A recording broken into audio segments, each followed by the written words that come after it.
The real power of using top-down assembly design is the ability to create in-context features. Now, these are features that are defined using references to other geometry in the assembly.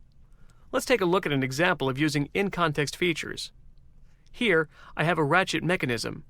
What I'll be doing is adding a component to cover these parts.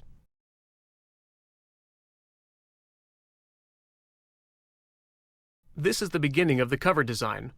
I'll tile these windows and drag and drop the cover component into the ratchet assembly.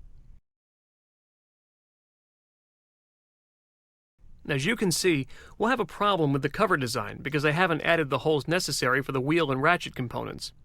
I'll use a couple of mates to position the cover .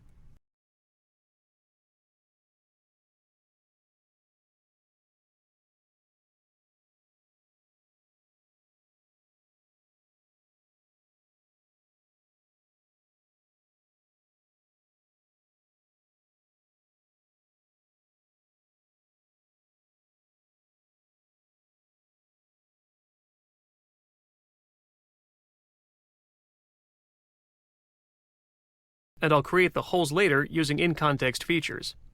Now at this point, I'd like to edit the cover component to create the holes.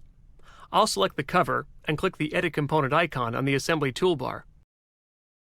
To improve visibility, I'll enable the Use Specified Colors when editing parts and assemblies option, which can be found in Options, System Options, Colors.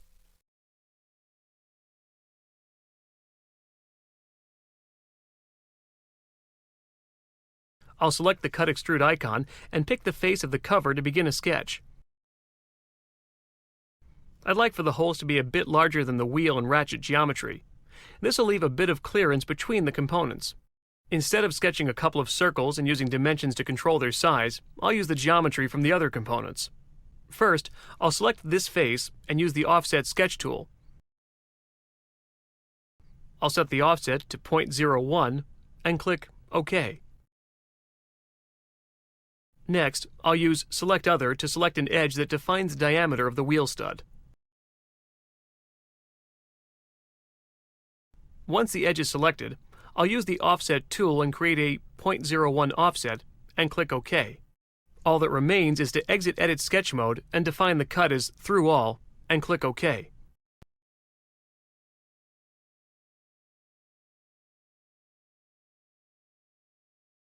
This completes the changes I need to make to the cover, so I'll click the Edit Component icon to return to Edit Assembly mode.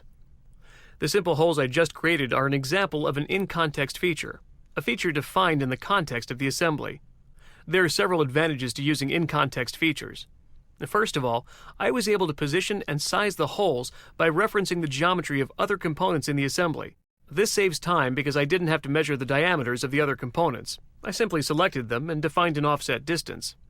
This approach has also led to a more robust design. If later in the design process it was decided that the diameter of the ratchet stud had to be increased, the hole on the cover would automatically resize itself to maintain the 0.01 offset I defined. I'll show you how this works. I'll right-click the face of the ratchet stud and select Edit Sketch. Notice that by doing this, SOLIDWORKS has automatically placed me in Edit Part mode. I'll double-click the 0.35 dimension and change it to 0.25. As soon as I exit the sketch, the corresponding hole on the cover has been updated to maintain the 0.01 offset I defined earlier.